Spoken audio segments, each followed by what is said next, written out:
तो hello everyone, कैसे हैं आप सब लोग। I hope each and everyone of you is doing absolutely good. My name is doctor Vipin Kumar Sharma and मैं आप सभी लोगों का तहे दिल से स्वागत करता हूं हमारे इस प्यारे से बैच यकीनी 2.0 के अंदर।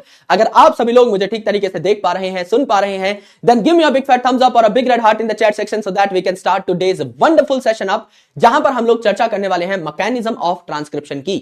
यानी कल हम लोग ट्रांसक्रिप्शन के इनिशियल कुछ कॉन्सेप्ट्स को समझ चुके थे कि ट्रांसक्रिप्शनल यूनिट क्या है, टेम्पलेट स्ट्रैंड क्या होता है, कोडिंग स्ट्रैंड क्या होता है। उसके अलावा हम लोगों ने जाना कि मोनोसिस्ट्रॉनिक अरेंजमेंट क्या है, पॉलीसिस्ट्रॉनिक अरेंजमेंट क्या है, जीन क्या है, सिस्ट्रॉन क्या है, दोनों के बीच में डिफरेंसेस क्या है।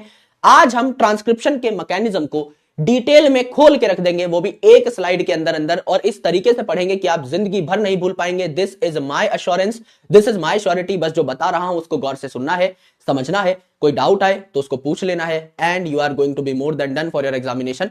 तो अगर सब लोग इस टॉपिक को तोड़ने फोड़ने मरोड़ने के लिए एकदम तैयार हो तो एक बार तुनिक तुनिक हो जाए इन द चैट सेक्शन, जिससे we can start. Yes, thank you दोस्तों, फिर से मेरा जन्म दिवस बनाने के लिए बहुत बहुत शुक्रिया। हैप्पी बर्थडे की बाढ़ आ चुकी है।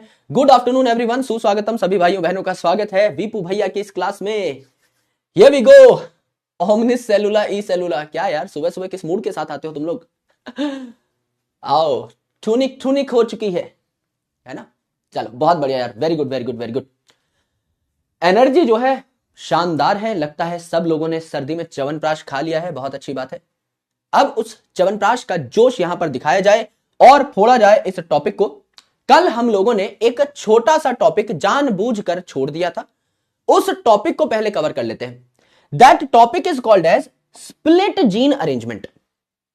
स्प्लिट जीन अरेंजमेंट नाम से ही क्या पता लगता है, गौर से देखिए, समझ लीजिए यहां पर आपकी दो चीजें हैं, टॉय टॉय। अगर ये दोनों साथ पाई जा रही हैं तो क्या ये रेगुलर फॉर्मेट में पाई जा रही हैं? बिल्कुल। अगर मैं इन दोनों चीजों को अलग अलग कर दूं और इनके बीच में कुछ गैप लगा दूं तो क्या मैंने इन दोनों चीजों को स्प्लिट कर दिया है, फाड़ दिया है? यस गुरुजी। यानी हमें नाम में ही घुसना है और कुछ नहीं करना। स्प्लिट जीन अरेंजमेंट मतलब ये एक जीन था जिसको हम कह सकते हैं जीन 1, और ये एक जीन था जिसका हम नाम रख देते हैं जीन 2। इन दोनों को मैंने किसी चीज के माध्यम से स्प्लिट कर दिया है, इन दोनों के बीच में मैंने गैप क्रिएट कर दिया है। This is called as split gene arrangement. नाम से ही पता लग रहा है, दो जीन्स थे, इनको मैंने स्प्लिट कर दिया है। दो जीन थे, इनको मैंने स्प्लिट कर दिया है। क्या इसी को स्प्लिट जीन अरेंजमेंट कहते होंगे? बिल्कुल। तो दो अलग अलग प्रकार के ऑर्गेनिजम्स हैं भैया दुनिया में। एक है यूकैरियोटिक ऑर्गेनिज्म, एक है प्रोकैरियोटिक ऑर्गेनिज्म। स्प्लिट जीन कहां पाया जाएगा? Let's try to understand that very very clearly. आराम से देखिएगा मेरे भाई। सबसे पहले मैं बता देता हूं कि स्प्लिट जीन जो है, दिस अरेंजमेंट, नीचे लिख रहा हूं फिर ऊपर कॉपी कर दूंगा, है ना। This arrangement is present in eukaryotes. Eukaryotes में यानी हमारे अंदर क्या देखने को मिलती है? स्प्लिट जीन अरेंजमेंट देखने को मिलती है। This arrangement is present in eukaryotes. इसको स्प्लिट जीन अरेंजमेंट क्यों कहा? क्योंकि जो आपके कोडिंग पार्ट होते हैं, डीएनए का वो हिस्सा जो आगे चल के आरएनए या प्रोटीन बनाता है, उसे मैं कोडिंग पार्ट कहता हूं या प्यार से एक्सॉन कहता हूं। तो मैं यहां पर कह रहा हूं एक्सॉन और कोडिंग पार्ट ऑफ डीएनए, और coding part is separated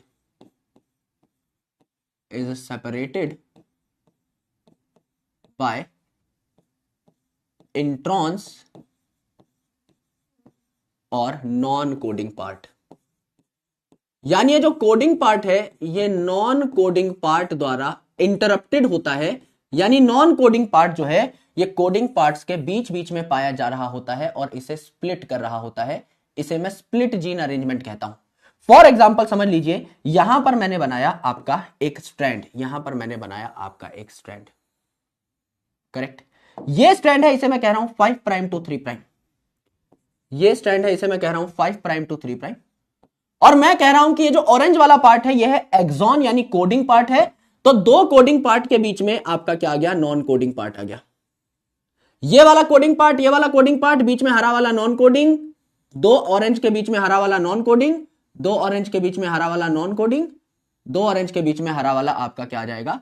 non coding आ जाएगा। ये मैंने यहां पर बनाया। यानी अगर मैं नाम रखना चाहूं यहां पर इनका, तो मैं क्या कह सकता हूं, this is exon 1, this is exon 1, this is exon 2, this is exon 3 and this is exon 4 and this is exon 5। क्या ये बात करेक्ट है?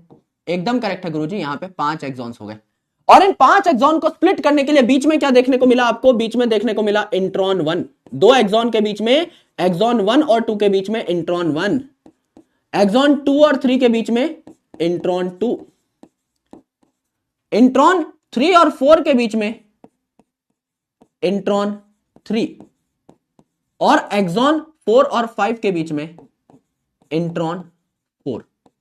क्या ये आपको देखने को मिला? अब मुझे खुद बताओ मेरे भाई, लॉजिकली बताओ, रटने रटाने की जरूरत नहीं है। क्या ये जो 2 एक्सॉन थे, इनके बीच में ये हरा वाला पार्ट डाल के मैंने इन 2 एक्सॉन की दोस्ती को फाड़ डाला, इन दोनों की दोस्ती को तोड़ डाला, स्प्लिट कर दिया? कर दिया गुरुजी। सिमिलरली एक्सॉन 2 और 3 की दोस्ती बर्बाद कर दी इस हरे वाले ने, बिल्कुल स्प्लिट कर दिया, बिल्कुल कर दिया। 3 और 4 एक्सॉन जो थे, इनके बीच की दोस्ती बर्बाद कर दी इस वाले ने, बिल्कुल कर दी गुरुजी। एंड अगेन ऐसे ऐसे छोटी मोटी चीजें आपको देखने को मिलती रही है ना। यहां पे एरो गलत लग गया है, यहां पे एरो ऑरेंज वाले पे लग गया है ना, ग्रीन वाले पे लगाना था। इसको हम लोग करेक्ट कर सकते हैं। This is intron, this is intron. ठीक है, तो ये हमने देखा, this is split gene arrangement. ठीक है, इसे स्प्लिट जीन अरेंजमेंट कहा।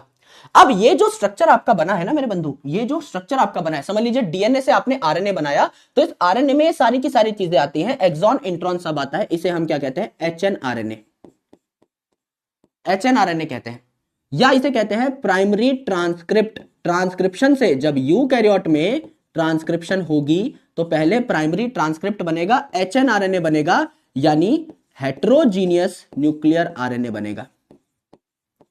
हेट्रोजीनियस न्यूक्लियर आरएनए बनेगा। इसे हेट्रोजीनियस न्यूक्लियर आरएनए क्यों कहा? हेट्रो का मतलब क्या होता है? डिफरेंट। हेट्रो का मतलब होता है डिफरेंट। तो यहां पे 2 डिफरेंट टाइप की चीजें देखने को मिल रही है, एक्सॉन और इंट्रॉन, इसीलिए इसे हेट्रोजीनियस न्यूक्लियर आरएनए हम लोगों ने कह दिया।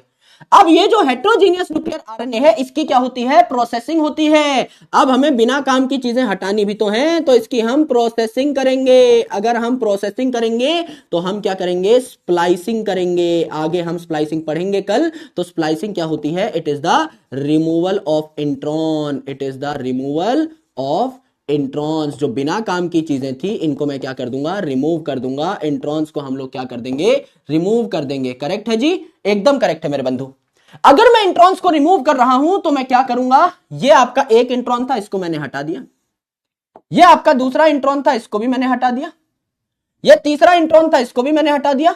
एंड ये चौथा इंट्रॉन था, इसको भी मैंने हटा दिया। ये इंट्रॉन्स मैंने सारे के सारे रिमूव कर दिए हैं। अगर मैंने मेरे बंधु इंट्रॉन्स रिमूव कर दिए हैं तो सिर्फ एक्सॉन्स मुझे यहां पर देखने को मिल जाएंगे। इनको मैं आपस में जोड़ता चलूंगा तो क्या मुझे सिर्फ एक्सॉन देखने को मिल जाएंगे? 5 प्राइम टू 3 प्राइम। क्या सिर्फ एक्सॉन्स आपको देखने को मिले? बिल्कुल गुरुजी, एक्सॉन्स मुझे देखने को मिले। इस स्ट्रक्चर को मैं क्या कह देता हूं? एमआरएनए कह देता हूं, एमआरएनए कह देता हूं। ऊपर वाले को क्या कहा था? एचएनआरएनए, हेट्रोजीनियस न्यूक्लियर आरएनए, क्योंकि यहां डिफरेंट टाइप के सीक्वेंसेस थे, एक्सॉन्स और इंट्रॉन्स दोनों प्रेजेंट थे, तो इसे हेट्रोजीनियस कहा। 2 प्रकार की चीजें थी इसमें। दिस इज एमआरएनए, इसमें कोई इंट्रॉन नहीं है, तो इसे क्या कहा? मैच्योर्ड। इंट्रॉन हटा दिए हैं। प्रोसेस्ड आरएनए, प्रोसेस कर दिया है, इंट्रॉन्स हटा दिया है। Matured processed RNA. अब बहुत ज्यादा मॉडिफिकेशन की जरूरत नहीं है, सिर्फ एक्सॉन्स यहां पर पहुंचे तो इट कंटेन्स एक्सॉन्स ओनली। सिर्फ एक्सॉन्स यहां पर पहुंचे, एक्सॉन्स यहां पर पहुंचे, इट कंटेन्स एक्सॉन्स ओनली। ये आपने देखा, this is split gene arrangement जो यूकैरियोट्स में आपको देखने को मिली। करेक्ट। दोबारा एक एक चीज डिटेल में बताता हूं। स्प्लिट जीन मतलब जो काम के सीक्वेंस हैं, इन 2 काम के सीक्वेंस को बिना काम के सीक्वेंस ने चीर दिया है, स्प्लिट कर दिया है। ये जो 2 काम के सीक्वेंस हैं, इनको बिना काम के सीक्वेंस ने चीर दिया है। ये जो 2 काम के सीक्वेंस हैं, इनको बिना काम के सीक्वेंस ने चीर दिया है, यानी एक्सॉन्स जो हैं they are interrupted by introns. अब मुझे एक बात बताओ, बहुत गौर से बताओ, बहुत प्यार से बताओ, आराम से सुनना। एक्सॉन्स जो है, क्या यही सिर्फ आपको एमआरएनए में देखने को मिलेंगे? क्या यही आपको मैच्योर्ड प्रोसेस्ड आरएनए में देखने को मिलेंगे? Correct sir. एमआरएनए में, मैच्योर्ड प्रोसेस्ड आरएनए में इंट्रॉन्स देखने को नहीं मिलते, so they are not seen in matured processed RNA, not seen in matured RNA. अगर आपने मैच्योर्ड आरएनए तैयार कर लिया है तो आपको ये देखने को नहीं मिलेंगे, इंट्रॉन हम लोग गायब कर चुके होंगे, सिर्फ एक्सॉन्स देखने को मिलेंगे। सिंपल सी बात ये है। तो अब जब हम ट्रांसक्रिप्शन पढ़ेंगे तो पहले जो बनेगा वो क्या बनेगा, एचएनआरएनए बनेगा, हेट्रोजीनियस न्यूक्लियर आरएनए बनेगा यूकैरियोट्स के केस में, जहां इंट्रॉन एक्सॉन दोनों होते हैं। उसमें से इंट्रॉन हमें हटाने पड़ते हैं, सिर्फ एक्सॉन को ही हम लोग आगे लेकर के जाते हैं, इसी से प्रोटीन बनेंगे। इंट्रॉन्स तो प्रोटीन बनाते ही नहीं, ये तो नॉन कोडिंग है, ये तो नॉन कोडिंग है, ये तो प्रोटीन बनाता ही नहीं, तो इसको ट्रांसलेशन में क्यों लेके जाएंगे जब ये प्रोटीन ही नहीं बनाता। तो सिर्फ जो कोडिंग पार्ट है, जो आपका सच में प्रोटीन बनाता है, सिर्फ इसी को ट्रांसलेशन में भेजेंगे ना, नॉन कोडिंग वाले को क्यों भेजेंगे, नहीं भेजेंगे। ठीक है, ये आपने देखा, ये आपने सीखा। This is split gene arrangement in eukaryotes. Prokaryote में स्प्लिट जीन अरेंजमेंट नहीं पाई जाती, split gene arrangement not found in prokaryotes. Prokaryotes में स्प्लिट जीन अरेंजमेंट नहीं देखने को मिलती, नहीं देखने को मिलती, तो पहले टाइम पे ही यहां पर क्या हो जाएगा, एक्सॉन ही एक्सॉन देखने को मिलेंगे। इंट्रॉन होती नहीं है, स्प्लिट जीन अरेंजमेंट होती ही नहीं है, तो only exons present, only exons present. कोई इंट्रॉन है ही नहीं, तो इंट्रॉन का रिमूवल हम लोग करेंगे ही नहीं। देयरफॉर आप कह सकते हैं नो स्प्लाइसिंग नीडेड, कोई स्प्लाइसिंग की जरूरत यहां पड़ेगी ही नहीं, नो स्प्लाइसिंग नीडेड, कोई स्प्लाइसिंग की जरूरत यहां पर पड़ेगी ही नहीं। करेक्ट है जी, एकदम करेक्ट है गुरुदेव, ये बात हमको समझ में आ गई, स्प्लिट जीन अरेंजमेंट हमको समझ में आ गई है। इतनी बातें मेरे सारे भाइयों बहनों को चमकी है या नहीं, बता दो ना एक बार, है ना। नाजिद खान कहते हैं कि सर आपने N14 N15 वाला टॉपिक छोड़ दिया। नहीं दोस्त, वो करा दिया है ना। एक चैप्टर है, जूलॉजी में आता है 12वीं क्लास में, ह्यूमन हेल्थ एंड डिजीज, उसके एंड में सिखाया जाता है सूखे नशे ना करें, है ना। मॉर्फिन, कोडीन, अफीम, चरस, गांजा, चौक, मोमबत्ती, ये सब चीजें ना सूंघें, और सूंघे हैं तो किसी को बताएं ना, है ना, किसी को पता ना लगने दे। हमेशा इंटेलेक्चुअल की तरह एक्ट करें।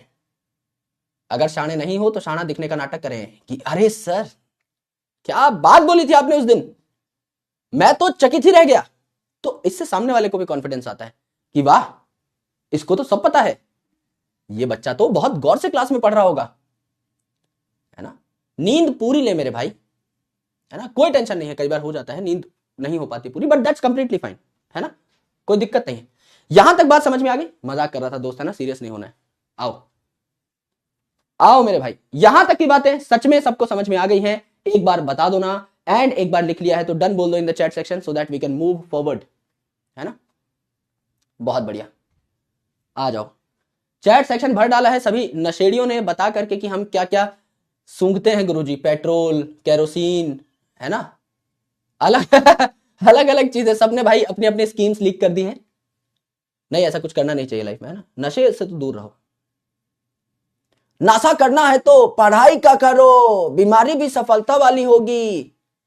आ जाओ मेरे भाई, आ जाओ, है ना, इतनी ही बात थी बस। अब हम बात करेंगे ट्रांसक्रिप्शन की, और ट्रांसक्रिप्शन में हम लोग क्या बना रहे हैं, ट्रांसक्रिप्शन में हम लोग डीएनए से आरएनए बना रहे हैं। तो जो हमारा प्राइम एंजाइम होगा वो होगा DNA dependent RNA polymerase. RNA बनाने वाला ये एंजाइम है, तो इसको प्यार से सिर्फ आरएनए पॉलीमरेज भी कह सकते हैं। अब ये जो आपका आरएनए पॉलीमरेज है, ये झंडू बाम टाइप है, एक बाम तीन काम, है ना। झंडू बाम जो है उसका लोगो था ना, उसका स्लोगन भी था, एक बाम तीन काम, उस पर डिब्बी पे लिखा रहता है। यहां पर जो हमारा आरएनए पॉलीमरेज है, ये भी तीनों के तीनों काम खुद करता है। गुरुजी कौन से तीनों के तीनों काम, ये जो आरएनए पॉलीमरेज है, ये तीन प्रोसेस होते हैं ट्रांसक्रिप्शन में, तीनों खुद ही कैटालाइज कर लेता है। RNA polymerase can catalyse all three steps of transcriptions, all three steps in transcription,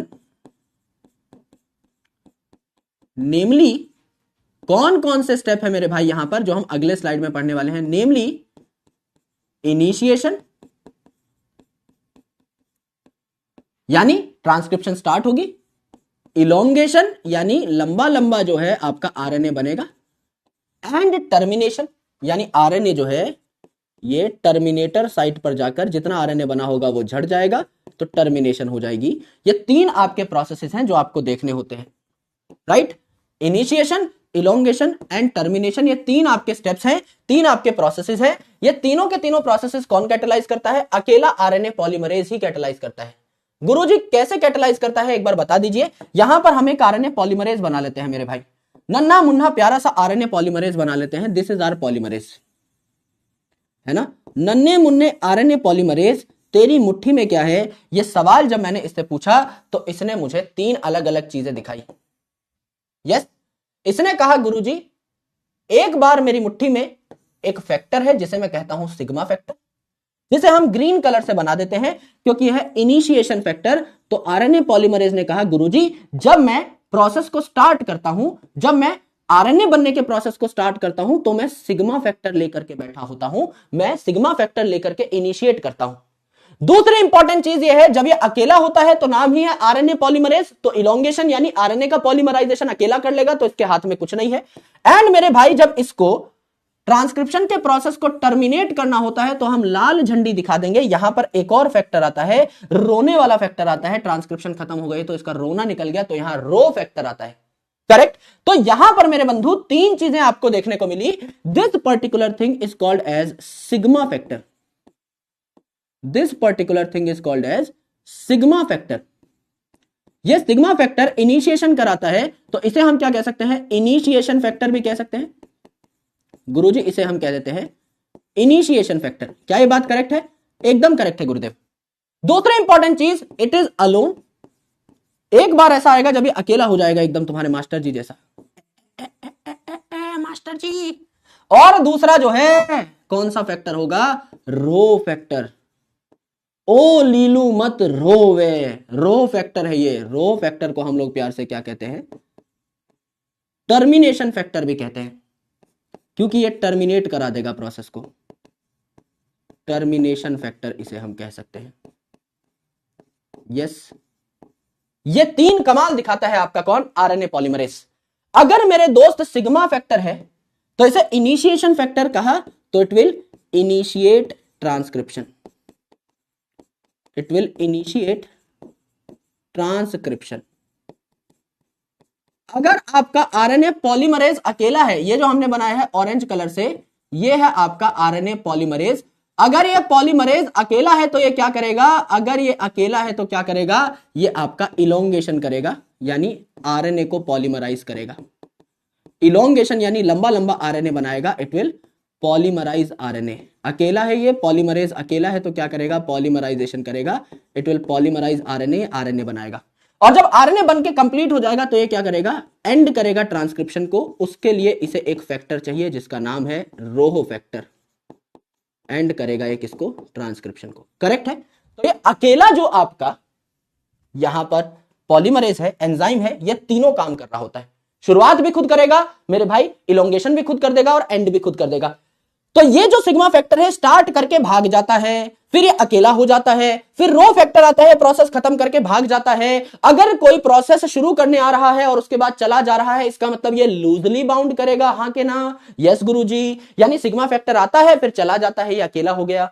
फिर रो फैक्टर आया, प्रोसेस एंड करके ये भी चला गया, तो पॉलीमरेज फिर अकेला हो गया। इसका मतलब मेरे बंधु, मेरे दोस्त, ये जो सिग्मा फैक्टर और रो फैक्टर है, क्या ये पॉलीमरेज के साथ लूजली बाइंड करते हैं? क्या ये लूजली बाइंड करते हैं, यानी ये ट्रांजिएंटली बाइंड करते हैं? एनसीईआरटी की भाषा कहूं तो बिल्कुल गुरुजी, क्योंकि अपना काम करके निकल लेते हैं। तो आप एक नोट बना सकते हैं यहां पर 20 रुपए का, और आप लिख सकते हैं कि sigma and rho factor binds transiently और loosely with polymerase, with polymerase. क्या ये बात करेक्ट है मेरे भाई, मेरे बंधु? यस गुरुजी, ये बात एकदम करेक्ट है। दूसरी इंपॉर्टेंट चीज आपने देखी, जब हम डीएनए को सेपरेट कर रहे होते हैं, डीएनए के दोनों स्ट्रैंड को अलग कर रहे होते हैं रेप्लिकेशन के टाइम पे, उस टाइम पर एक एंजाइम लगता है जिसका नाम था मिस्टर हेलिकेज, जो कि डीएनए की हेलिक्स को खोलता है। यहां पर कोई हेलिकेज नहीं लगेगा, यहां पे आरएनए पॉलीमरेज खुद ही सारे काम करता है, प्रोसेस को स्टार्ट भी करता है, प्रोसेस को एंड भी करता है, प्रोसेस को आगे बढ़ाता भी है, आरएनए भी बनाता है। तो मेरे दोस्त यहां पर कुछ नहीं होने वाला है, नो पॉलीमरेज नीडेड। देयरफॉर आप एक और नोट बना सकते हैं प्यारा सा ₹2 का, और आप लिख सकते हैं no helicase needed, no helicase needed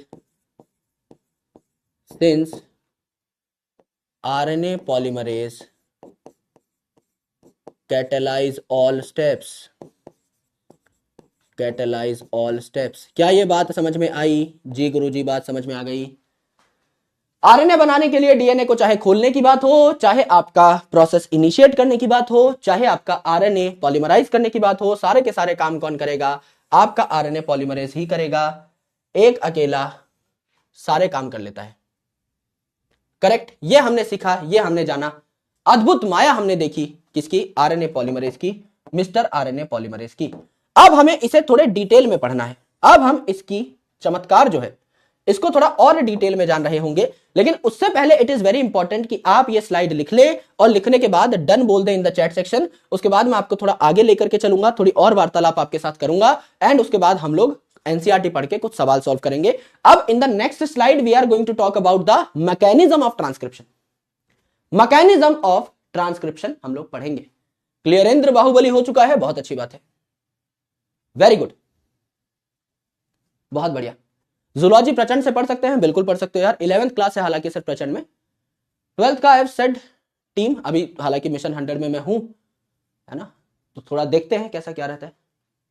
alright, बहुत बढ़िया। आओ मेरे दोस्त, अब आपको एक बहुत मजेदार टॉपिक में पढ़ा रहा हूं जिसका नाम है मैकेनिज्म ऑफ ट्रांसक्रिप्शन। मेरे साथ साथ सुनते चलना। ओ मेरे मुन्ना, गौर से सुनना। यह है तुम्हारा एक स्ट्रैंड जिसको हम कह रहे हैं क्या? Template strand. यह है आपका टेम्पलेट स्ट्रैंड। टेम्पलेट स्ट्रैंड को हमने क्या कह दिया? टेम्पलेट स्ट्रैंड को हमने कह दिया 3 प्राइम टू 5 प्राइम। अब यहां क्या बना देंगे? 5 प्राइम टू 3 प्राइम, नया आरएनए बना देंगे। टेम्पलेट स्ट्रैंड के साथ दूसरा स्ट्रैंड जो होवे, इसका नाम क्या होता है? इसका नाम होता है गुरुजी कोडिंग स्ट्रैंड। ये हमने कोडिंग स्ट्रैंड बना दिया, कोडिंग स्ट्रैंड बना दिया। करेक्ट है, इसको मैं ऊपर पहुंचा दूंगा बाद में। ये कोडिंग स्ट्रैंड है, तो इसकी पोलैरिटी अपोजिट होगी। अगर ये आपका 3 प्राइम टू 5 प्राइम है, तो ये इस दिशा में आपका 3 प्राइम टू 5 प्राइम हो जाएगा, हो जाएगा गुरुजी। अब मेरे दोस्त, अगर मुझे इस प्रोसेस को स्टार्ट करना है, अगर मुझे इस प्रोसेस को स्टार्ट करना है, तो यहां पे शुरू में एक इलाका होगा जिसे मैं क्या कहूंगा? Promoter region. और इस प्रमोटर रीजन पे कौन आकर बाइंड करेगा? शुरू में पॉलीमरेज आकर के बाइंड करेगा। जानते हो? बिल्कुल जानते हैं गुरुजी, हरा भरा इलाका यहां बना दिया है। और एंड में क्या होगा जी? एंड में टर्मिनेटर होगा जी। तो लाल कलर का इलाका यहां पर यह बना दिया टर्मिनेटर, जहां प्रोसेस टर्मिनेट हो जाएगा। इस सीक्वेंस को हम लोग टर्मिनेटर रीजन कहते हैं। तो this is promoter, this is terminator. बीच का जो इलाका है पीलू पीलू, इसको हम लोग क्या करेंगे? इसको हम लोग आरएनए में कन्वर्ट करेंगे, इसको स्ट्रक्चरल जीन हम लोग कह देते हैं। तो इन सारी चीजों को क्या हम लेबल कर सकते हैं? कर सकते हैं। ये जो हरा भरा इलाका है तुरुरु तुरुरु, इसको हम लोगों ने क्या कहा? Promoter region. इसको हम लोगों ने कहा प्रमोटर। ये जो आपका लाल लाल इलाका है, इसको हम लोगों ने कहा टर्मिनेटर रीजन। ये जो आपका येलो येलो स्ट्रैंड है, इसको हम लोगों ने कहा टेम्पलेट स्ट्रैंड। और ये जो आपका लीलू है, इसको हम लोगों ने कहा कोडिंग स्ट्रैंड। क्या इतनी बात सबको समझ में आ गई? कल ही आपको बताया गया था कि टेम्पलेट क्या है, कोडिंग क्या है, टर्मिनेटर क्या है, प्रमोटर क्या है, सारी बातें आपने समझ ली थी। इतनी बातें हम लोग अच्छे से जानते हैं, ये बात हमें बखूबी पता है। इसको हम लोगों ने यहां छोड़ दिया। ठीक है, बहुत बढ़िया गुरुजी, बहुत अच्छा काम कर दिया। अब मेरी बात को बहुत ध्यान से सुनना मेरे बंधु। अगर मैं ट्रांसक्रिप्शन की इनिशिएशन करना चाहता हूं, अगर मैं ट्रांसक्रिप्शन को स्टार्ट करना चाहता हूं, तो ट्रांसक्रिप्शन को स्टार्ट करने के लिए मुझे क्या करना पड़ेगा? अगर मुझे ट्रांसक्रिप्शन को स्टार्ट करना है, तो मुझे सिग्मा फैक्टर बैठाना पड़ेगा इसके ऊपर, प्रमोटर के ऊपर सिग्मा फैक्टर। और प्रमोटर कहां बैठता है? ये पॉलीमरेज कहां बैठता है? प्रमोटर पे बैठता है। पी फॉर प्रमोटर पे, पी फॉर पॉलीमरेज बैठेगा। तो मैं क्या करूं यहां पर ये जो प्रमोटर इलाका था, हरे कलर का जो इलाका था, हरिया भरिया, इसके ऊपर मैं क्या बैठा दूंगा? गौर से देखना, इसके ऊपर मैं क्या बैठा दूंगा?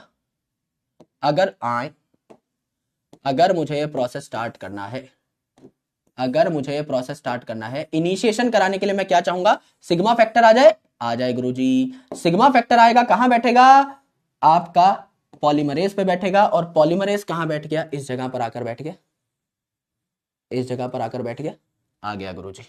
ये है आपका पॉलीमरेज, और पॉलीमरेज पे क्या बैठा हुआ है, हरे कलर का सिग्मा फैक्टर बैठा हुआ है।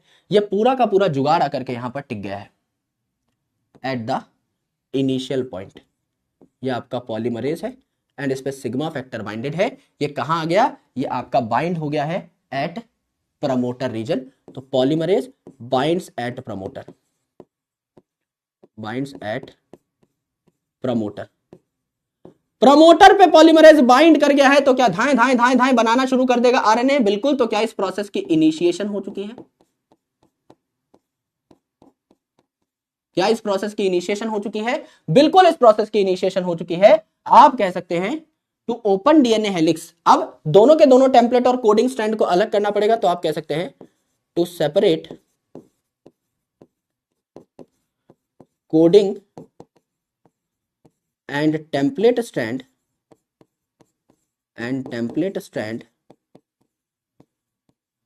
that is to unwind DNA, that is to unwind DNA no helicase is needed, no helicase is needed. RNA polymerase do this on its own, do this on its own। RNA polymerase खुद इस चीज को कर लेता है। तो अब क्या होगा, अब होगा प्रोसेस नंबर 2। अब होगा प्रोसेस नंबर 2। क्या हो जाएगा मेरे दोस्त, इलोंगेशन हो जाएगी।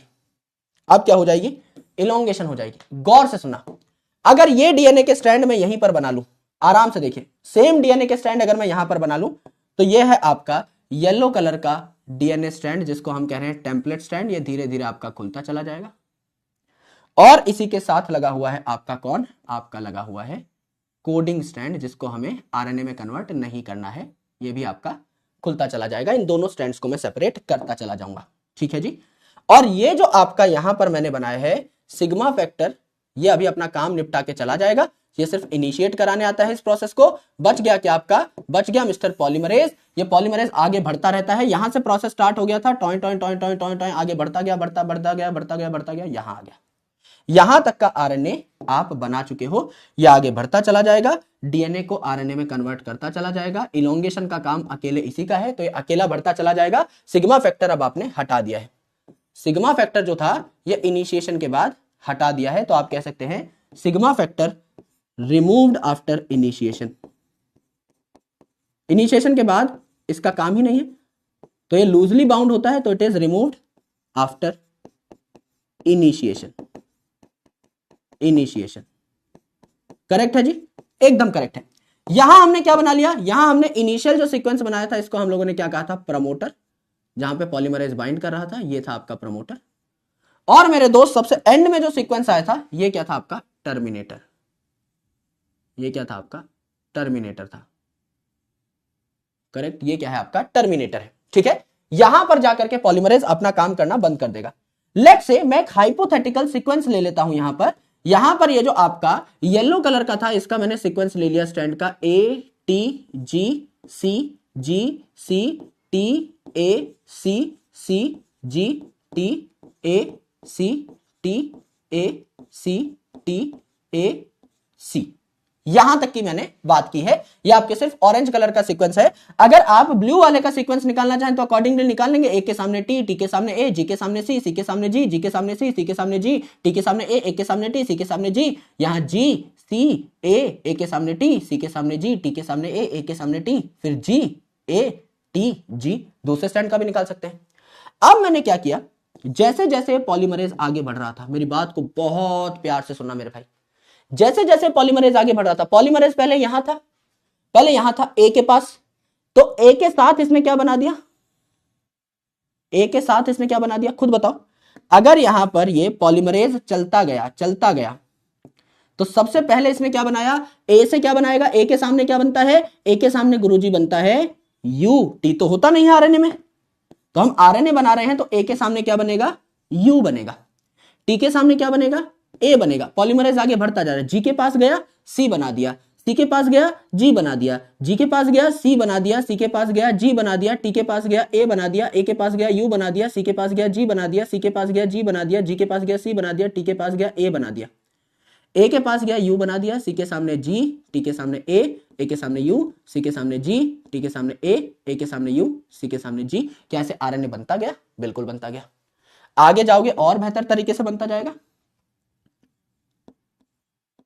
आगे जाओगे और बेहतर तरीके से बनता जाएगा। समझ लीजिए यहां पर और छोटे छोटे सीक्वेंसेस हैं, ये ऑरेंज कलर के आपका ए है, टी है, जी है, सी है, ए है, तो ए के सामने यू आ जाएगा, टी के सामने ए, जी के सामने सी के सामने जी, ए के सामने यू फिर आ जाएगा, तो इतना लंबा आरएनए और बनता चला जाएगा, राइट। यानी आपने क्या किया, ए के सामने यू लगाया, यू के सामने ए, जी के सामने सी के सामने जी के सामने सी, एंड इस तरीके से आपने क्या किया, एक आरएनए बना दिया। तो जो ताजा ताजा आरएनए बन रहा है, अभी जो बन रहा है ताजा ताजा, वो तो इस बबल में है, नया नया बन रहा है, और जो पहले बन चुका है, पहले जो बन चुका है, जो बना के आरएनए पॉलीमरेज यहां तक पहुंचा है, जो बन चुका है वो नीचे लटकता जाएगा।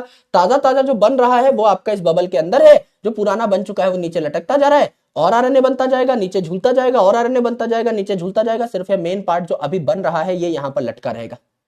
एक टाइम के बाद जब ये पॉलीमरेज यहां पहुंच जाएगा आपके एंड सीक्वेंस पे, एक टाइम के बाद जब ये पॉलीमरेज यहां पहुंच जाएगा एंड सीक्वेंस पे, तब क्या होगा, आराम से देखिए, यहां पे मैं कह रहा हूं कि आपका अब ये प्रोसेस खत्म होने वाला है। ये आपका येलो स्ट्रैंड था, टेम्पलेट स्ट्रैंड, ऑलमोस्ट भैया इसका काम खत्म हो गया है। एंड ये आपका कोडिंग स्ट्रैंड था, इसको हमें आरएनए में कन्वर्ट करना ही नहीं था, ये तो सिर्फ आपका सपोर्टिंग स्ट्रैंड है। यहां पर प्रोसेस स्टार्ट हुआ था, इसको हम लोग कह रहे थे प्रमोटर रीजन, जहां पे पॉलीमरेज आकर के बाइंड करता है। यहां पर ये जो आपका पार्ट था इसे हम कह रहे हैं टर्मिनेटर रीजन, जहां पे प्रोसेस आपका आकर के क्या हो जाता है, खत्म हो जाता है, करेक्ट, खत्म हो जाता है। अब ये जो पॉलीमरेज है ये कहां पहुंच गया, ये यहां पर पहुंच गया, टर्मिनेटर रीजन पे पहुंच गया। जब ये पॉलीमरेज टर्मिनेटर रीजन पे पहुंच जाता है तो हमें पता लग जाता है कि भैया इस प्रोसेस का खेल खत्म हो चुका है, अब इसमें और कुछ भी नहीं है। तो यहां पर आकर के बाइंड कर जाता है इस पॉलीमरेज के साथ कौन, रोहो फैक्टर। और रो फैक्टर अगर यहां पर बाइंड कर जाता है मेरे भाई, तो हमें पता लग जाता है कि अब भैया ये प्रोसेस खत्म है, एकदम खत्म है। तो जितनी भी चीजें होती हैं इन सबको हम लोग क्या कर देते हैं, इन सबको अब हम लोग हटा देते हैं। सारा का सारा ये जो पूरा का पूरा सेटअप है ये क्या हो जाता है, डिसमेंटल हो जाता है। पूरा का पूरा सेटअप जो है डिसमेंटल हो जाता है। अर्थात मेरे भाई ये जो दोनों के दोनों आपके स्ट्रैंड थे, ये जो दोनों के दोनों आपके स्ट्रैंड थे डीएनए के, ये भी एज इट इज आपके फ्री हो जाते हैं।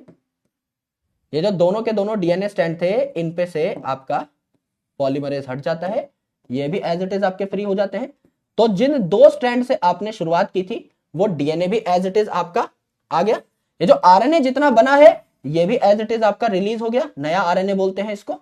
इसके अलावा जो पॉलीमरेज था इसका भी काम खत्म हो गया है, ये भी आपने रिलीज कर दिया। और आपका प्रोसेस एंड करने के बाद, ट्रांसक्रिप्शन एंड करने के बाद ये रो फैक्टर भी रिलीज हो गया। यानी जब ये प्रोसेस खत्म होता है तो एक सिग्नल आता है कि भैया जितनी भी चीजें हैं सारी की सारी बन चुकी हैं, इनको अलग कर दो। तो इसे हमने कहा नेसेंट आरएनए, नेसेंट को प्यार से नया भी कहते हैं, नेसेंट और न्यू आरएनए। ये नया नया ताजा ताजा आरएनए बन के यहां पर तैयार हुआ है। ये आपका पॉलीमरेज है, ये भी आपका हट गया। और ये आपका रो फैक्टर है यानी टर्मिनेशन फैक्टर है, ये भी आपका हट गया।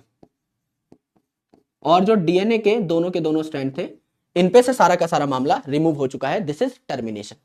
तो आपने क्या किया, आपने सबसे पहले इनिशिएशन किया, आपने सबसे पहले इनिशिएशन किया। और इनिशिएशन के लिए हम लोग क्या लेकर के आए गुरुजी, हम लोग सिग्मा फैक्टर लेकर के आए, हमने इनिशिएशन किया। फिर हमने इस सिग्मा फैक्टर को जब हटाया, पॉलीमरेज ने अकेले अकेले क्या किया, आपका इलोंगेशन किया, यानी डीएनए से आरएनए बनाने की विधि जो है वो चालू कर दी। डीएनए से आरएनए बनना आपका धीरे धीरे स्टार्ट हो गया। जब पूरा आरएनए बन चुका है, जब आपका पॉलीमरेज यहां पहुंच चुका है टर्मिनेटर के पास, तो क्या हो गया, टर्मिनेशन आपका स्टार्ट हो गया। और टर्मिनेशन अगर आपकी हो गई तो यहां पर रो फैक्टर आएगा। इस प्रोसेस को खत्म करा देगा, टर्मिनेट करा देगा। ये जो पॉलीमरेज है एज वेल एज आपका जो रो फैक्टर है और जो नेसेंट आरएनए है, दे विल फॉल ऑफ, ये गिर जाएंगे डीएनए पे से, अलग अलग हो जाएंगे सारे के सारे, दे विल फॉल ऑफ। सारी की सारी चीजें गिर गई डीएनए पे से, तो डीएनए आपका एकदम फ्री हो गया, जैसे शुरू में फ्री था। शुरू में इस डीएनए के ऊपर कुछ नहीं बैठा था ना भाई, डीएनए एकदम फ्री था, ना इस पे पॉलीमरेज था वो भी बाद में आया, ना इस पे सिग्मा फैक्टर था, ना इस पे रो फैक्टर था, ना इस पे कोई आरएनए बना है अभी तक, ये एकदम खाली था। इसको एज इट इज हमने खाली छोड़ दिया, जितना आरएनए बना है उसको हमने नया निकाल लिया यहां से, जो आपका पॉलीमरेज था, रो फैक्टर था, सबको रिलीज कर दिया। तो 3 स्टेप है आपके, इनिशिएशन, इलोंगेशन एंड टर्मिनेशन। कितने लोगों को ये बात समझ में आ गई? दोबारा पढ़ाऊंगा, डोंट वरी, एक और बार दोबारा पढ़ाऊंगा, आराम से रिपीट करूंगा। ये सिर्फ लिखने का काम था, जब आप लिखते हो तो थोड़ा बहुत अंडरस्टैंडिंग पे ध्यान कम जाता है, विच इज कंप्लीटली फाइन, कोई बहुत बड़ी दिक्कत वाली बात नहीं। लेकिन कितने लोगों को एक बार में थोड़ी बहुत बात भी समझ में आ गई? यस, ये एक बार मुझे बता दीजिए, जिसके बाद हम लोग दोबारा से इस टॉपिक को एक बार रिवाइज कर लेंगे और फिर बढ़िया तरीके से हम लोग प्रोसेसिंग की तरफ बढ़ जाएंगे। एक टॉपिक है जिसके बारे में हम लोग डिस्कस कर रहे होंगे, है ना। वैसे आ जाना चाहिए क्योंकि बहुत टाइम लेकर के हमने सारा का सारा डायग्राम बनाया है, सारी की सारी बातें बहुत वक्त लेकर की है, लेकिन फिर भी अगर समझ में नहीं आया तो कोई दिक्कत वाली बात नहीं है मेरे भाई, कोई दिक्कत वाली बात नहीं। अभी एक और बार जब अलग से लिखने के बाद जब पूरा फोकस सिर्फ और सिर्फ समझने पे होगा, तब आपको सारी चीजें एकदम यूं क्लियर हो जाएंगी। आराम से देखना, ठीक है? ऑलराइट, पूरा समझ आ गया, बहुत अच्छी बात है। नहीं आया तो कोई बात नहीं, अगर 1-2% बच्चे हैं जिनको नहीं समझ में आया, that's completely fine, that's completely natural, कोई बहुत बड़ी बात नहीं है। अभी जब समझाऊंगा दोबारा से रिपीट करवाऊंगा, सारी चीजें एकदम क्लियर हो जाएंगी, है ना। ठीक है, आ जाओ मेरे भाई। अब थोड़ी देर कलम छोड़ दो, अब थोड़ी देर कुछ हाथ में पेन में नहीं होना चाहिए, पूरा का पूरा फोकस इस टॉपिक पे, क्योंकि आज का हमारा प्राइम टॉपिक यही है। ये एक स्लाइड है जिसमें मैंने कहा था मैं आपको ट्रांसक्रिप्शन पढ़ा दूंगा, this is our prime topic. इसके अलावा हम कुछ पढ़ने आए ही नहीं, तो इसको सीख लो एक बार। यस, आराम से बैठ के मेरी बात को सुना। मैं कह रहा हूं कि ट्रांसक्रिप्शन एक ऐसा प्रोसेस है जहां हम डीएनए के एक स्ट्रैंड को, जिसे हम टेम्पलेट स्ट्रैंड कहते हैं, उसे आरएनए में कन्वर्ट कर रहे होते हैं। करेक्ट? यहां पर डीएनए को जब आप आरएनए में कन्वर्ट करेंगे तो एक एंजाइम की जरूरत पड़ेगी जिसका नाम है आरएनए पॉलीमरेज। ये आरएनए पॉलीमरेज जो है ये खुद ही सारे के सारे स्टेप्स जो है खुद ही कैटलाइज करा लेगा ट्रांसक्रिप्शन के। ये ट्रांसक्रिप्शन की इनिशिएशन भी खुद ही करा लेगा, ये आरएनए की फॉर्मेशन यानी कि इलोंगेशन भी खुद ही करा लेगा, एज वेल एज ये इस प्रोसेस को टर्मिनेट भी खुद ही कर देगा, यानी कि इस प्रोसेस का एंड भी खुद ही कर लेगा। ये स्टार्ट, गो एंड एंड सारी की सारी चीजें खुद कर लेता है। तो जब ये अकेला है, इसका नाम है आरएनए पॉलीमरेज, तो जब पॉलीमरेज नाम का एंजाइम अकेला होगा तो क्या काम कर रहा होगा? सर नाम ही है पॉलीमरेज, तो पॉलीमराइजेशन कराएगा यानी कि आरएनए बनाएगा। जब इसके साथ जुड़ जाता है सिग्मा फैक्टर, तो ये सिग्मा फैक्टर क्या करता है? ये आपका इस प्रोसेस को इनिशिएट करता है, यानी जब ये पॉलीमरेज प्रमोटर रीजन पे बाइंड करता है, जब ये P for polymerase P for promoter region पे बाइंड करता है, तो किसकी वजह से, किसकी मदद से बाइंड कर पाता है? सिग्मा फैक्टर की मदद से बाइंड कर पाता है। करेक्ट? एंड मेरे दोस्त, जब इसे उतरना होता है डीएनए पे से, जब ये आपका टर्मिनेशन साइट पे पहुंचता है, जब इस पॉलीमरेज को उतरना होता है डीएनए पे से, तो रो फैक्टर जो है इसकी मदद करता है, इसे टर्मिनेशन फैक्टर भी कहते हैं। ये पॉलीमरेज को डीएनए पे से उतारने में हेल्प करता है। तो डीएनए पे प्रमोटर पे चढ़ा कौन रहा है पॉलीमरेज को? Sigma factor. और उतार कौन रहा है? Rho factor. और जब ये डीएनए पे एक बार बैठ जाता है सिग्मा फैक्टर की मदद से, तो अकेला ही आरएनए बनाने लग पड़ता है। क्या करेगा? आराम से देखें, मैं कह रहा हूं ये एक डीएनए है, डीएनए के 2 स्ट्रैंड होते हैं। ऑरेंज वाला जो स्ट्रैंड है इसको हम कह रहे हैं क्या? टेम्पलेट स्ट्रैंड, जिसे मुझे आरएनए में कन्वर्ट करना है। एंड ये जो दूसरा वाला है आपका लीलू स्ट्रैंड, ये आपका कोडिंग स्ट्रैंड है, इसको मुझे आरएनए में कन्वर्ट नहीं करना है। यहां पर आपकी एक साइट है जिसे मैं कहता हूं प्रमोटर, जहां पे पॉलीमरेज आके बाइंड करेगा और ट्रांसक्रिप्शन शुरू होगी। ये जो साइट है इसे मैं कहता हूं टर्मिनेटर, जहां पे ट्रांसक्रिप्शन आपकी एंड हो जाएगी। तो मेरे दोस्त, यहां पर आपका जो पॉलीमरेज है ये प्रमोटर पे बाइंड किया और सिग्मा फैक्टर ने इसको यहां बाइंड कराने में हेल्प किया, पॉलीमरेज को प्रमोटर पे लादने में हेल्प किया, चढ़ाने में हेल्प किया। तो सिग्मा फैक्टर और पॉलीमरेज यहां पर आ गए। अब सिग्मा फैक्टर का काम खत्म हो गया, तो सिग्मा फैक्टर हमने रिलीज कर दिया।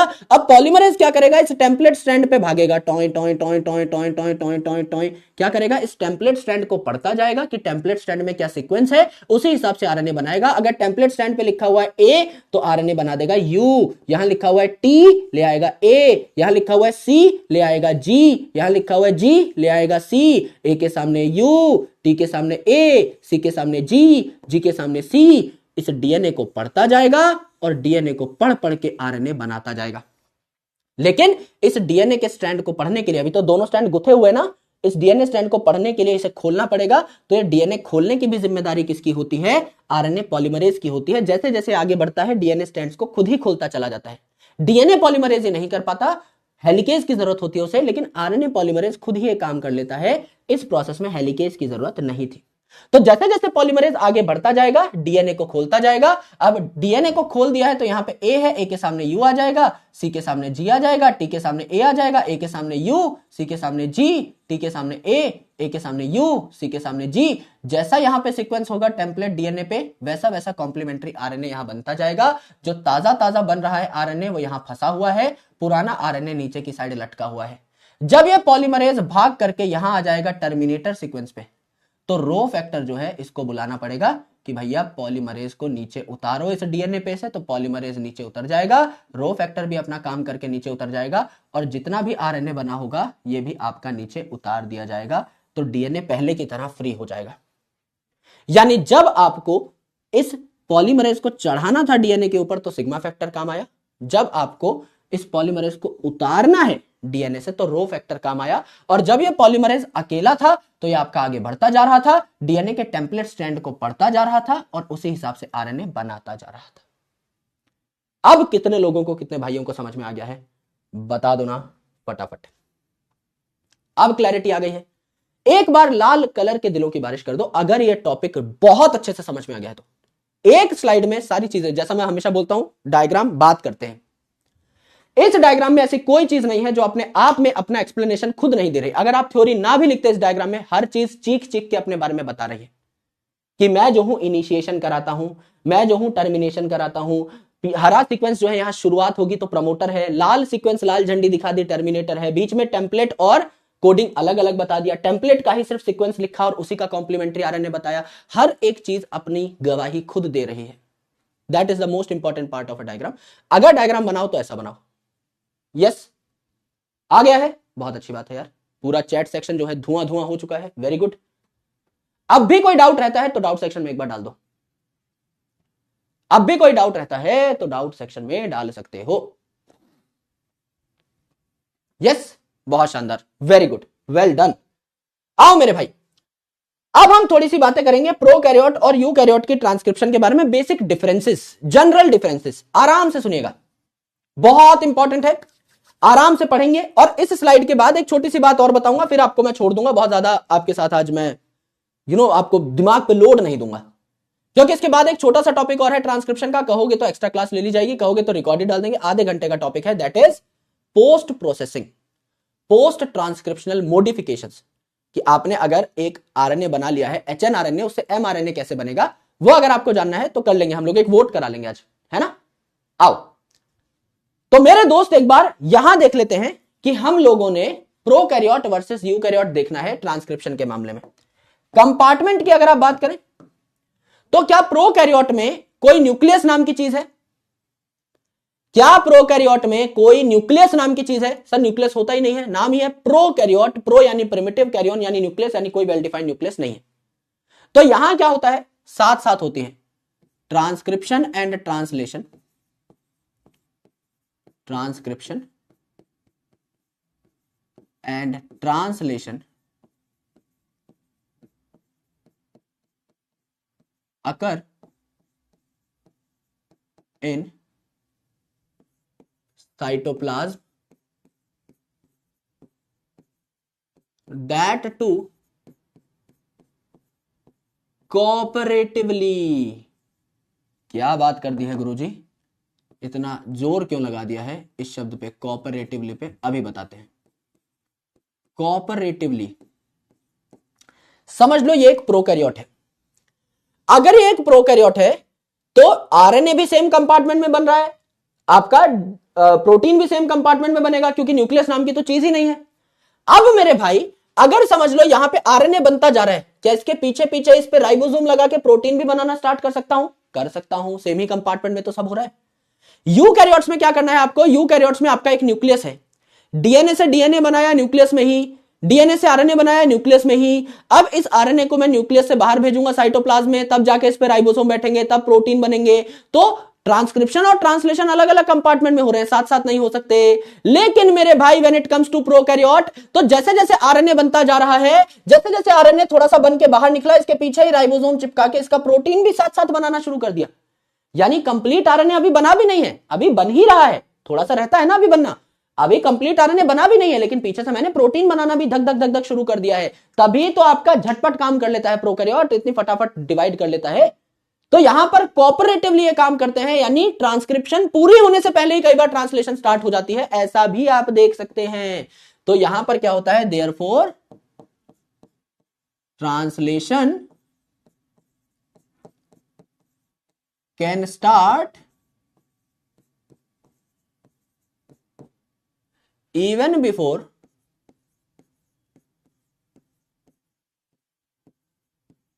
transcription finish। Transcription finish, transcription खत्म भी नहीं हुई है, उसके पीछे पीछे पीछे पीछे जो है ट्रांसलेशन स्टार्ट भी हो जाती है। जबकि यूकैरियोट में अगर आप बात करें तो यूकैरियोट में मेरे भाई ट्रांसक्रिप्शन कहां होती है, ट्रांसक्रिप्शन कहां हुई गुरुजी, रेप्लिकेशन और ट्रांसक्रिप्शन जो है कहां हुई, इन न्यूक्लियस। और न्यूक्लियस से ये जो आरएनए बना है इसको हम बाहर भेजेंगे और तब जाके क्या कर पाएगा, ट्रांसलेशन कर पाएगा, और ट्रांसलेशन कर पाएगा तब जाके आपका इन साइटोप्लाज्म प्रोटीन बनेगा। तो अलग अलग कंपार्टमेंट में होते हैं, तो दे कांट अकर टुगेदर, एक साथ नहीं हो सकते। ठीक है, एकदम सही बात है गुरुजी, एकदम सही बात है। अगला पॉइंट देखिए, types of RNA polymerase, usually single type. Prokaryote में एक ही टाइप का आरएनए पॉलीमरेज देखने को मिलता है, तो कोई टेंशन है नहीं, यूजुअली सिंगल टाइप है ना। सिंगल टाइप से तो गुरुजी खुद की ही याद आ गई है ना। आओ मेरे भाई, अगर आप बात करें टाइप्स ऑफ आरएनए पॉलीमरेज, तो at least 3 types in nucleus. Organelle वाले अलग हैं, क्योंकि माइटोकॉन्ड्रिया और क्लोरोप्लास्ट भी तो डीएनए से आरएनए बना सकते हैं, आरएनए से खुद का प्रोटीन बना सकते हैं। तो 3 टाइप के तो न्यूक्लियस में ही देखने को मिलते हैं। कौन कौन से, आपके आरएनए पॉलीमरेज 1 2 3। याद करने की टेक्निक क्या है, आरएनए पॉलीमरेज 1 2 3 क्या क्या बनाएंगे अभी बता देते हैं। पॉलीमरेज 1, पॉलीमरेज 2 और पॉलीमरेज 3 क्या क्या बनाएंगे मेरे दोस्त, एक शब्द याद कर लीजिए, एक शब्द याद कर लीजिए जिसका नाम है रैमेट। एक शब्द याद कर लीजिए जिसका नाम है रैमेट। रैमेट में आपके 3 अल्फाबेट आ रहे हैं। सबसे पहले कौन सा आया, आर, तो आरएनए कौन बनाएगा, पॉलीमरेज 1।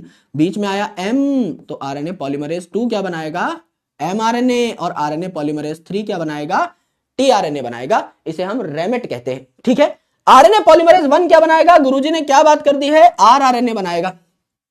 तो अलग अलग प्रकार के आरआरएनए लिख लीजिए, 28S आरआरएनए, या यहां पे 8 नंबर भी ढूंढ सकते हो, 28S rRNA, 18S rRNA,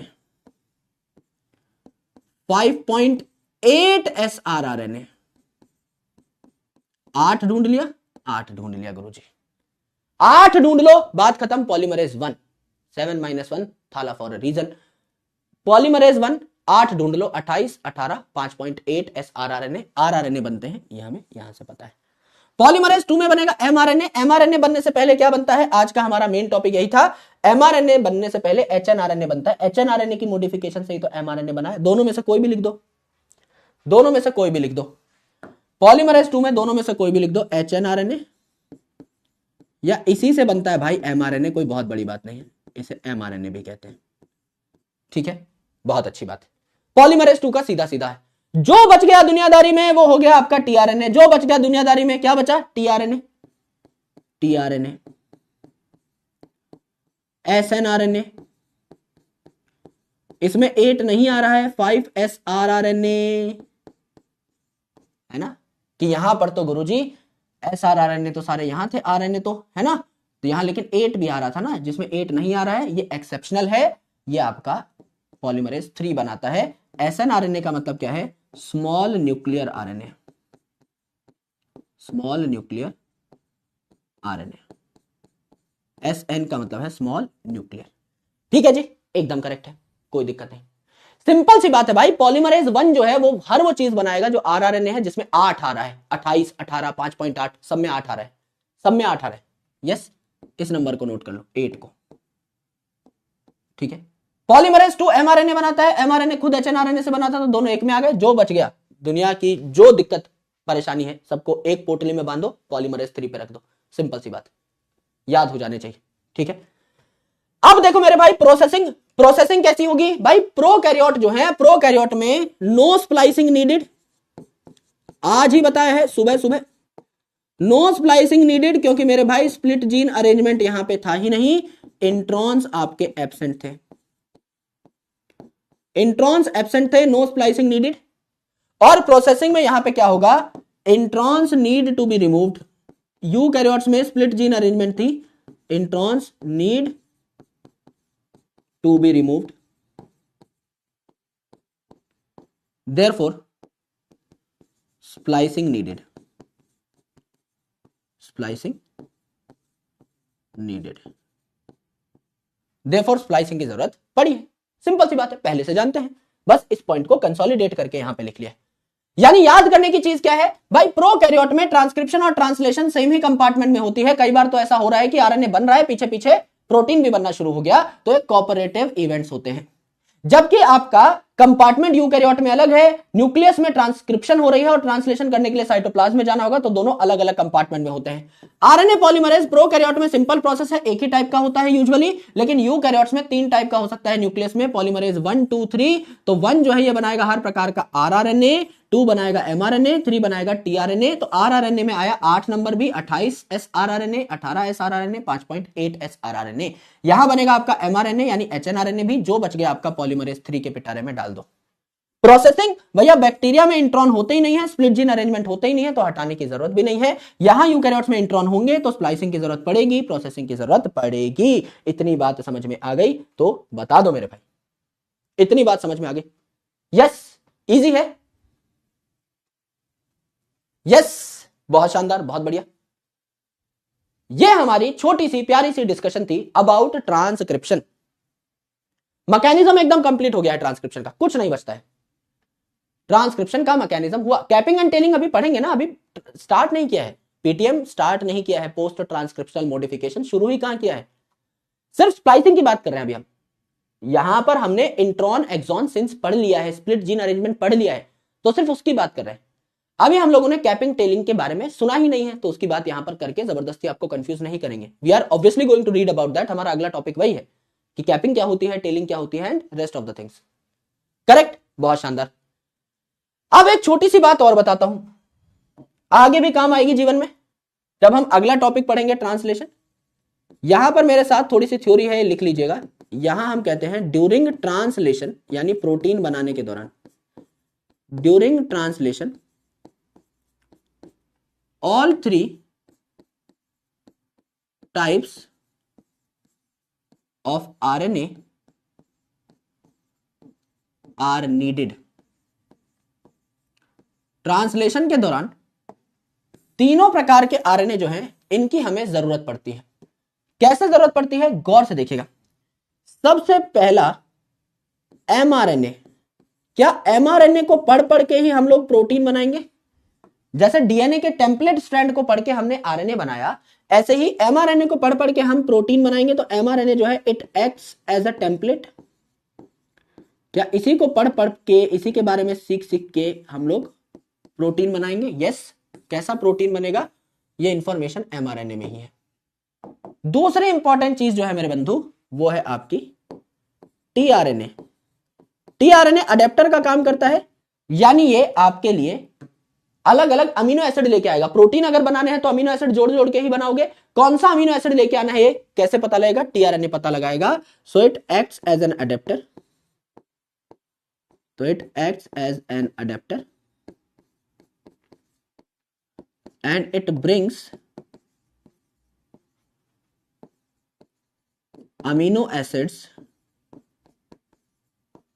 for protein synthesis, for protein synthesis. Correct, protein synthesis के लिए ये अमीनो एसिड पकड़ पकड़ के लेके आएगा, तो इसका रोल भी आपका प्राइम है। एंड तीसरी इंपॉर्टेंट चीज जो है, ये है आपका आरआरएनए। आरआरएनए जो है it has a structural role. Structural role तो नाम ही क्या है, आरआरएनए, तो ये क्या बनाएगा, राइबोसोमल आरएनए, तो इट मेक्स राइबोसोम। और राइबोसोम ही क्या है, प्रोटीन फैक्ट्री है, यानी यही प्रोटीन बनाने में मेन रोल अदा करेंगे, तो it is the protein factory. It is the protein factory, यही प्रोटीन बनाने में इंपॉर्टेंट रोल अदा करेंगे। एंड दूसरी इंपॉर्टेंट चीज जो है, ये कैटालिटिक रोल भी अदा करता है। और कैटालिटिक रोल में बताओ क्या होगा मेरे भाई, क्या ये राइबोसोम बनाएगा, इट मेक्स राइबोजाइम, यानी एंजाइम के तौर पे काम करता है। कौन सी यूनिट है जो राइबोजाइम बनाती है, कोई लिख के बताना चाहे चैट सेक्शन में तो बता सकता है मेरे दोस्त। कौन सी यूनिट है जो आपकी राइबोजाइम बनाती है, अगर आप लिखना चाहो तो लिख के बता सकते हो। तो इसका कैटालिटिक और स्ट्रक्चरल रोल दोनों प्रकार का रोल है। तो तीनों अलग अलग आरएनए जो है वो यहां पर काम कर रहे हैं फॉर प्रोटीन सिंथेसिस। तो जब आप प्रोटीन बनाओगे अगले से अगले लेक्चर में 23 एसआरआरएनए एकदम करेक्ट है, बहुत बढ़िया। तो यहां पर क्या है, लिख भी सकते हो, वैसे पहले लिखवाया हुआ है एक लेक्चर में। तो यहां पर क्या होता है मेरे दोस्त, जब आप प्रोटीन सिंथेसिस पढ़ोगे, अब जैसे आज हमने ट्रांसक्रिप्शन का मैकेनिज्म देख लिया, कल हम देखेंगे पोस्ट ट्रांसक्रिप्शनल मॉडिफिकेशन, उसके बाद हम पढ़ेंगे जेनेटिक कोड, हो सकता है अगले लेक्चर के साथ ही मिंगल कर दे, मर्ज कर दे। और उसके बाद जब हम ट्रांसलेशन का मैकेनिज्म पढ़ना स्टार्ट करेंगे, तो इट इज वेरी इंपॉर्टेंट कि हम लोग इस बात को तब याद रखें कि आरआरएनए क्या कर रहा था, टीआरएनए क्या कर रहा था, एमआरएनए क्या कर रहा था। तो ये सारी चीजें वहां पर काम आती है, बहुत अच्छे तरीके से काम आते हैं। ठीक है, बहुत शानदार, ये हमने सीख लिया है। इतनी बातें अगर आपने पढ़ ली हैं, एक बार तुनिक तुनिक कर डालो इन द चैट सेक्शन, जिससे हम लोग एनसीईआरटी की ओर बढ़ सके एंड आज के क्वेश्चन सॉल्व कर सके। यह हमारा आज का मेन मोटो था जो खत्म हो गया। हालांकि हमारा टाइम अभी रहता है, काफी टाइम रहता है, लेकिन फिर भी मेन काम जो था हमारा, जो हम करने यहां पर पहुंचे थे, वो हम लोग कर चुके हैं। मेन कार्यक्रम हमारा खत्म हो चुका है। यस, करेक्ट है भाई, बहुत शानदार। अब एक बार एनसीईआरटी को देखिए, एनसीईआरटी पाठ्य पुस्तिका हमें क्या कहती है, ये हम लोग पढ़ चुके थे, मोनोसिस्टोनिक, पॉलीसिस्टोनिक, नीचे का हम पढ़ चुके थे आपका रेगुलेटरी जीन्स के बारे में। यहां देखिए जो कोडिंग सीक्वेंसेस हैं, कोडिंग पार्ट जो है डीएनए का, जो आगे चल के आरएनए या प्रोटीन बनाता है, इसे हम एक्सॉन कहते हैं। और ये मैच्योर्ड प्रोसेस्ड आरएनए में दिखाई देता है, यानी ये मैच्योर्ड आरएनए का भाग होता है, एमआरएनए का भाग होता है। एक्सॉन्स जो हैं they are interrupted by introns, exons के बीच बीच में इंट्रॉन आ जाते हैं यूकैरियोट्स में, और इंट्रॉन जो है इनको हमें बाद में हटाना पड़ता है। तो मैच्योर्ड प्रोसेस आरएनए में ये देखने को नहीं मिलते। तो स्प्लिट जीन अरेंजमेंट में एक्सॉन और इंट्रॉन दोनों होते हैं। तो ये फर्दर कॉम्प्लिकेट कर देता है हमारी मशीनरी को, क्योंकि इंट्रॉन हमें हटाने पड़ते हैं, क्योंकि कुछ काम के नहीं है, इसीलिए इन्हें हमें हटाना पड़ता है। तो तीन मेजर टाइप ऑफ आरएनए होते हैं आपके, पहला एमआरएनए मैसेंजर आरएनए, दूसरा ट्रांसफर आरएनए यानी टीआरएनए, और तीसरा आरआरएनए यानी राइबोसोमल आरएनए। और ये तीनों के तीनों टाइप के जो आरएनए हैं, ये आपके प्रोटीन सिंथेसिस में काम आ रहे होते हैं, यानी ट्रांसलेशन में काम आ रहे होते हैं। एमआरएनए तो टेम्पलेट की तरह काम करता है, इसको पढ़ पढ़ के ही हम प्रोटीन बनाते हैं। टीआरएनए अलग अलग अमीनो एसिड उठा करके लेके आता है, और आपके एमआरएनए को पढ़ने का काम करता है, और उसे पढ़ पढ़ के अमीनो एसिड लेके आता है। और आरआरएनए जो है स्ट्रक्चरल रोल भी अदा करता है, राइबोसोम भी बनाता है, एंड कैटालिटिक रोल भी अदा करता है। 23S आरआरएनए यूनिट जो है इसकी, ये राइबोजाइम का काम भी करती है। तो आरएनए पॉलीमरेज जो है ये आपका प्रमोटर रीजन पे बाइंड कर जाता है और इनिशिएट कर देता है ट्रांसक्रिप्शन को, और सिग्मा फैक्टर की वजह से ये यहां पर कनेक्ट होता है। तो मेरे दोस्त ये है आपका सिग्मा फैक्टर, ये है आपका आरएनए पॉलीमरेज, दोनों आकर के प्रमोटर रीजन पे बाइंड कर गए और ये बैठा दिया है पॉलीमरेज इस प्रमोटर पे। अब पॉलीमरेज आगे बढ़ता रहेगा, आरएनए बनाता रहेगा। आरएनए बनाने के लिए क्या चाहिए आपको, न्यूक्लियोसाइड ट्राइफॉस्फेट चाहिए। डीएनए नहीं बना रहे हो तो डीएनटीपी नहीं चाहिए, सिर्फ एनटीपी चाहिए। डीऑक्सी न्यूक्लियोसाइड ट्राइफॉस्फेट नहीं चाहिए, डीऑक्सी थोड़ी बना रहे हो, सिर्फ न्यूक्लियोसाइड ट्राइफॉस्फेट चाहिए। तो न्यूक्लियोसाइड ट्राइफॉस्फेट आएगा, नॉट डीऑक्सी, क्योंकि हम डीएनए थोड़ी बना रहे हैं, आरएनए बना रहे हैं। धीरे धीरे आरएनए बनता जाएगा। जब ये पॉलीमरेज पहुंच जाएगा यहाँ टर्मिनेटर सीक्वेंस पे, तो इसके पास आ जाएगा कौन, रो फैक्टर भी, और ये जो पॉलीमरेज था इसको अलग कर देगा, और आरएनए जो बना है इसको अलग कर देगा। टर्मिनेशन हो जाएगी इस प्रोसेस की, जो कि हम लोगों ने देखा। तो आपका ये जो पॉलीमरेज है ये खुद ही फैसिलिटेट करता है ओपनिंग ऑफ द हेलिक्स की, यानी यहां पर किसी भी हेलिकेज की आपको जरूरत नहीं पड़ती। उसके बाद टर्मिनेशन कराने के लिए कौन आता है, रो फैक्टर आता है। तो आरएनए पॉलीमरेज जो है यही सारे के सारे काम करने की क्षमता रखता है। इलोंगेशन तो ये अकेला कर ही लेता है, और ये ट्रांजिएंटली यानी लूजली बाइंड करता है सिग्मा फैक्टर के साथ for initiation, and termination factor के साथ यानी रो फैक्टर के साथ फॉर टर्मिनेशन। तो अकेला ही इनिशिएट भी कर रहा है, टर्मिनेट भी कर रहा है, एज वेल एज पॉलीमराइज भी कर ले रहा है। यस, बैक्टीरिया में किसी भी प्रोसेसिंग की जरूरत नहीं पड़ती है, सीधा सीधा आपके पहले ही एक्सॉन्स आपको देखने को मिलते हैं। लेकिन अगर आप बात करें यूकैरियोट्स में, तो एमआरएनए बनाने के लिए आपको इंट्रॉन्स को रिमूव करना पड़ता है, इंट्रॉन्स को हटाना पड़ता है, यानी स्प्लाइसिंग करनी पड़ती है।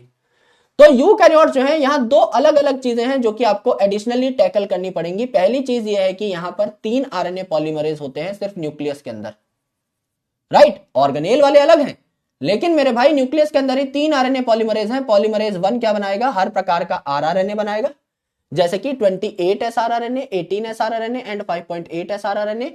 जबकि आरएनए पॉलीमरेज 3 जो है ये क्या बनाएगा, टीआरएनए, 5 एसआरआरएनए एंड एसएनआरएनए बनाएगा।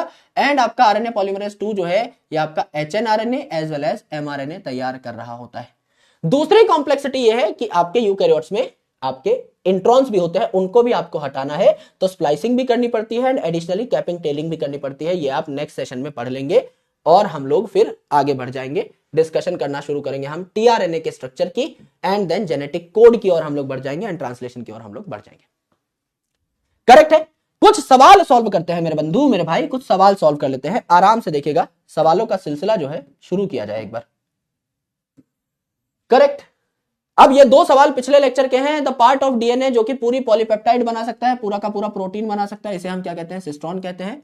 ये सवाल हमने कल कर लिया था, लेकिन आज हम लोगों ने कहा था दोबारा देखेंगे। पोल में 10 सेकंड में बंद कर दूंगा, आराम से देखिए।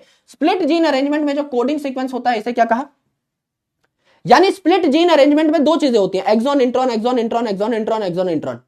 कौन सा पार्ट है जो कोडिंग है, कौन सा नॉन कोडिंग है? गुरुजी, जो कोडिंग पार्ट है इसे हम कहते हैं एक्सॉन, और जो नॉन कोडिंग पार्ट है इसे हम कहते हैं इंट्रॉन। यस, ये हमने देखा, ये हमने देखा, ये हमने जाना। उत्तर हो जाएगा क्या, mister 1। Mister A becomes the right answer. Correct. बहुत छोटा सवाल था तो कम ही टाइम का पोल देंगे, लगभग 91% लोगों ने कर दिया है। अगला सवाल देखिए मेरे दोस्त, अगला सवाल देखिए।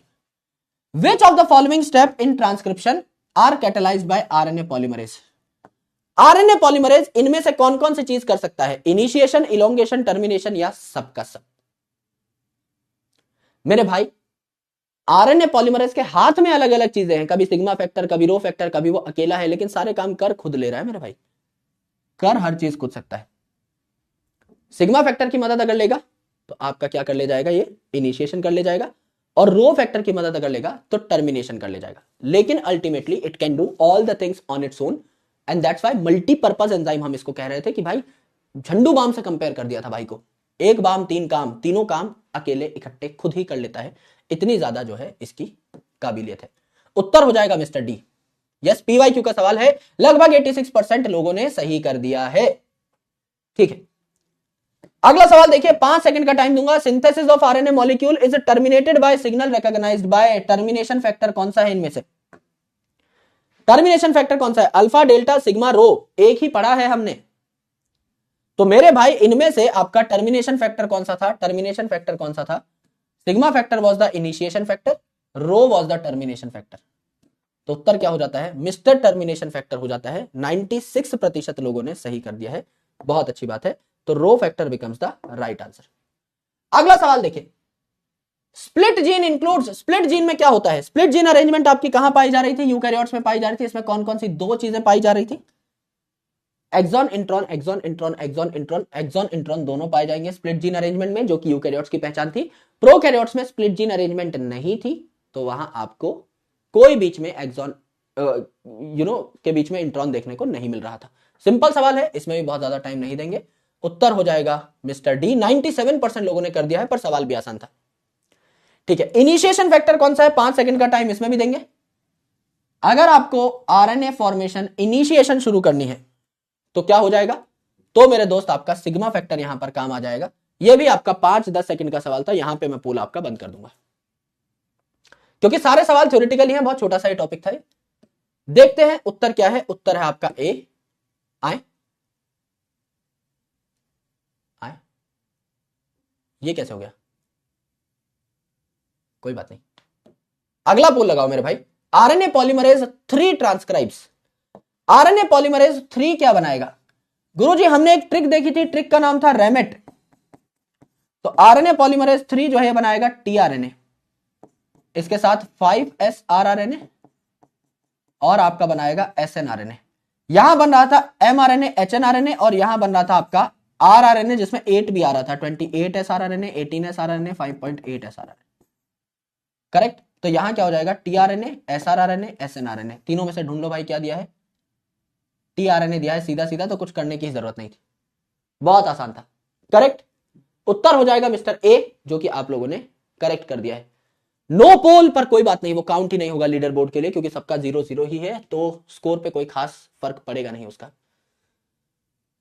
ठीक है, लगभग 90% लोगों ने सही कर दिया है। अगला सवाल देखिए, in eukaryotes mRNA synthesized by mRNA किसने बनाया? गुरुजी सेम ट्रिक लगा देंगे आपकी, रैमेट RMT 1 2 3। एमआरएनए या एचएनआरएनए किसने बनाया? पॉलीमरेज 2 ने, पॉलीमरेज 2 ने, पॉलीमरेज 2 ने, मिस्टर भूरा ने।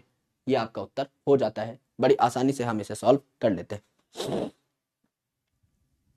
करेक्ट है, एकदम करेक्ट है गुरुजी, कोई दिक्कत कोई परेशानी इसमें हमें नहीं है। ठीक है, बढ़िया, बहुत शानदार। तो उत्तर हो जाता है हमारा बी, ये हम लोग देख सकते हैं। लेट्स चेक, लगभग 90% लोगों ने सही कर दिया है। आयुष, रोहन, एलएस निमिष, सूर्या भाई, शशि दुबे, लुत्फा शेख और Devki Nandan Kumar, IGLX scary, Mahesh Sharma and Bhumika are in top ranks. Many congratulations to all of you all.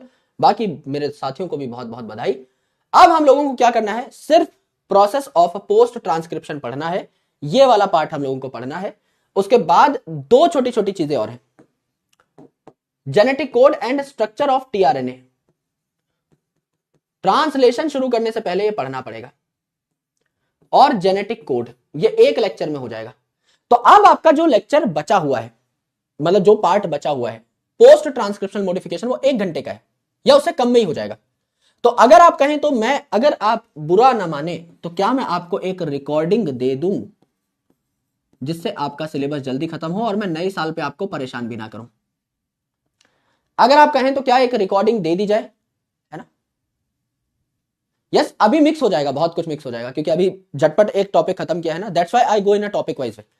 आप बोलोगे तो मैं आपको आज ही दे दूंगा, मैं मना नहीं कर रहा हूं, आज ही शाम तक रिकॉर्डिंग आ जाएगी, लेकिन 2 टुकड़ों में पढ़ो मेरे भाई, रिवीजन करने में भी आसानी होती है कि एक टॉपिक पूरा पढ़ना है, एक स्ट्रेच में पढ़ो और उसके बाद अगले टॉपिक पे बढ़ो। दैट्स व्हाई उस तरीके से ही तोड़ रखा है मैंने। आप बोलोगे तो मैं आज ही दे दूंगा रिकॉर्डिंग, मेरे को फर्क उससे ज्यादा नहीं पड़ेगा, मेरे को थोड़ा मेहनत करनी पड़ेगी, मैं कर लूंगा, कोई बहुत बड़ी बात नहीं।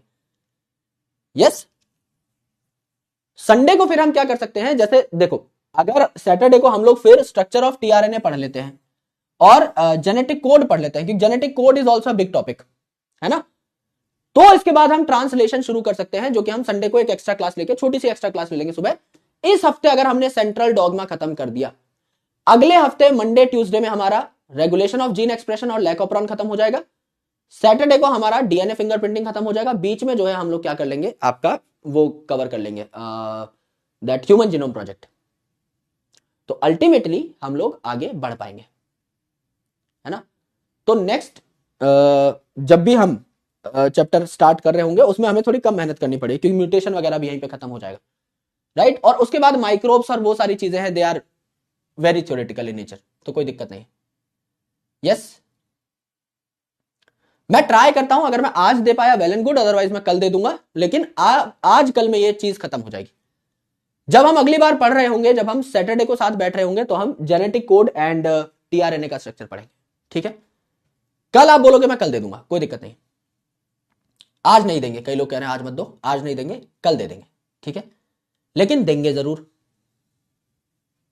एक रिकॉर्डिंग देंगे, मुश्किल से आधे घंटे का नया कंटेंट होगा, ये मेरा प्रॉमिस है। मैं स्ट्रक्चर ऑफ टीआरएनए यहां स्टार्ट नहीं कराऊंगा, और अगर कराऊंगा तो भी 15 मिनट में खत्म करूंगा, मतलब कि आप पे लोड नहीं आएगा, आप देखोगे उसको 2x पे 1.75x पे आधे घंटे में आपका काम खत्म हो जाएगा, दैट इज अ प्रॉमिस। तो जो भी होगा, जितना भी हमारा एक स्ट्रेच में हो पाएगा उतना हम लोग कर लेंगे, लेकिन इस हफ्ते we will try our level best कि हम लोग सेंट्रल डॉगमा खत्म कर दें। मॉलिक्यूलर बेसिस ऑफ इनहेरिटेंस हमारा 60-70% खत्म हो चुका होगा। नेक्स्ट वीक फिर we will try our level best to complete rest of the topics, है ना, क्योंकि उसके बाद फिर बहुत छोटे छोटे टॉपिक्स बचेंगे। मॉलिक्यूलर सबसे बड़ा है, प्रिंसिपल्स ऑफ इनहेरिटेंस भी इतना बड़ा नहीं है, बहुत छोटा है, उसमें भी कई सारे थ्योरेटिकल टॉपिक है, जैसे मैकेनिज्म ऑफ सेक्स डिटर्मिनेशन है, कुछ ऐसे छोटे छोटे टॉपिक्स है जो बहुत आसानी से क्रैक हो जाते हैं। राइट एंड में है क्रोमोसोमल डिसऑर्डर्स, मेंडेलियन डिसऑर्डर, बहुत आसानी से, बहुत थ्योरेटिकल सी चीजें हैं। कुछ चीजें अच्छी है, जैसे पेडिग्री एनालिसिस अच्छा है, स्टार्टिंग के topics monohybrid, dihybrid, ये बहुत अच्छे हैं, तो इन पे थोड़ा ज्यादा टाइम देना होता है, इन पे थोड़ी ज्यादा प्रैक्टिस करानी होती है, they are more practice centric, इन पे ज्यादा टाइम लगता है। बाकी जो चीजें हैं उन पे बहुत टाइम खर्च करने की जरूरत नहीं। और एक बार जेनेटिक्स क्रैक हो गए उसके बाद तो एक एक चैप्टर मुश्किल से एक एक हफ्ता ले रहा होगा या उससे भी कम, है ना, क्योंकि वो सारी की सारी चीजें जो है सुप्रीमली थ्योरेटिकल है, कुछ कुछ चीजें समझने की है लेकिन कुछ कुछ बहुत थ्योरेटिकल है, तो बहुत मजा आएगा आपको उनको पढ़ने में, है ना। चल, तो अगर मुझे आज टाइम लगता है तो मैं आज वीडियो बना लूंगा, वरना कल सुबह वीडियो बना लूंगा, कल तक आपके पास ये कंटेंट पहुंच जाएगा, है ना। 1 जनवरी की छुट्टी है, जितना मुझे सुनने में आया है छुट्टी है, हमारी क्लास होती नहीं है थर्सडे को, लेकिन उस दिन मोस्टली टीचर शायद ऑफ पे रहेंगे, क्योंकि मेरे पास आया था कि अगर आपको एक्स्ट्रा क्लास लेनी है तो आप पहले बता दीजिए, क्योंकि टीम गायब है उस दिन। तो आप सभी लोगों को नए साल की हार्दिक शुभकामनाएं, है ना, अच्छे तरीके से अपने साल को प्लान करिएगा। देखो न्यू ईयर रेजोल्यूशन जैसा तो कुछ नहीं होता, जिसको काम करना है वो साल में किसी भी दिन कर लेगा, है ना, तो न्यू ईयर का भी वेट नहीं करेगा, वो आज ही काम कर लेगा अच्छे तरीके से। भाई मैं 1 जनवरी को ही स्टार्ट करूंगा, ये कौन सी जगह लिखा है, कहीं नहीं लिखा, मेरा मन करेगा मैं आज फोड़ दूंगा, 30 दिसंबर को भी, 31 दिसंबर को भी, 1 फरवरी को भी, 5 फरवरी को भी, 15 मार्च को भी, 20 अगस्त को भी, मेरे को जिस दिन, if it is my day one, if I decided something for myself, if I have the zeal, if I have the grit, if I have the dedication to do a task, I won't look for a good day, I'll make any day good। मेरे सामने कोई भी दिन है, मैं उस दिन चीर फाड़ मचा दूंगा, क्योंकि मुझे पता है कि काम की इंपॉर्टेंस ज्यादा है, दिन मैटर नहीं करता, कि मैं सोमवार से ही शुरू करूंगा या मैं 1 तारीख से ही शुरू करूंगा या अपने बर्थडे से ही मैं शुरू करूंगा या मुझे एक मेमोरेबल डे चाहिए तब मैं शुरुआत करूंगा। Take any day of the calendar out and make that day memorable, कि एक रैंडम दिन मैंने भाई 5 सितंबर को शुरू किया था, मैंने 15 नवंबर को शुरू किया था और उसमें फिर मैंने जो है किल करना स्टार्ट किया, that should be your game, correct. So जो अच्छा काम करते आए हो इस साल उसको कंटिन्यू रखो, जो अच्छा साल नहीं गया है, जिनका इस साल मतलब बहुत अच्छे से काम नहीं कर पाए हो, थोड़ा बहुत काम चोरी करी है, अपनी उन चीजों के ऊपर काम करना स्टार्ट करना, और कोई बहुत बड़ी बात नहीं। धीरे धीरे धीरे धीरे पॉलिश होते जाओगे, अपने आप को ग्राइंड करते जाओगे, बेहतर बनते चले जाओगे, it may take some time, लेकिन ओवरऑल आप एक अच्छे इंसान बन के उभर जाओगे और काम करना सीख जाओगे, मेहनती हो जाओगे, तो जो भी चाहोगे वो ऑटोमेटिकली मिल जाएगा आपको विद टाइम, है ना। वैसे happy new year to all of you all, आप सभी लोगों के परिवार को भी मेरी तरफ से हार्दिक शुभकामनाएं एंड बेस्ट विशेस, कि सबका साल बहुत अच्छा जाए, है ना, ये प्रार्थना करता हूं मैं, और मेरे लिए भी प्रार्थना करना मेरे भाई, आई नीड दिस बैक। लेकिन हाँ, मतलब डेट्स मैटर नहीं करती, तो जब भी काम करने का मन करे तो उठ के काम कर लिया करो, ऑलराइट। चल ठीक है दोस्तों, मुलाकात होगी आप सभी लोगों से बहुत बहुत जल्द, रिकॉर्डेड देख लेंगे वरना लाइव पढ़ा देंगे, है ना, सैटरडे को 2 क्लास ले लेंगे, कोई बहुत बड़ी बात नहीं, आप बता देना, जैसे बोलोगे वैसा कर लेंगे, but we need to wrap the syllabus very very soon, जिससे कि हम लोग प्रैक्टिस के ऊपर बढ़ पाए। जैसा मैं कह रहा हूं कि टेलीग्राम चैनल पे आने वाला है कुछ, आई एम प्लानिंग समथिंग, है ना, तो इस वीक के एंड तक आपको कुछ देखने को मिलेगा, कुछ चीजें आप लोगों के लिए तैयार कर रहा हूं, तो जिन्होंने ज्वाइन नहीं किया है वो इस QR कोड पे एक बार ज्वाइन कर लीजिएगा, और मुलाकात होगी आप सभी लोगों से। Take care, lots of love, बहुत बहुत शुक्रिया, मिलते हैं, bye, happy new year again, take care, love you all, bye.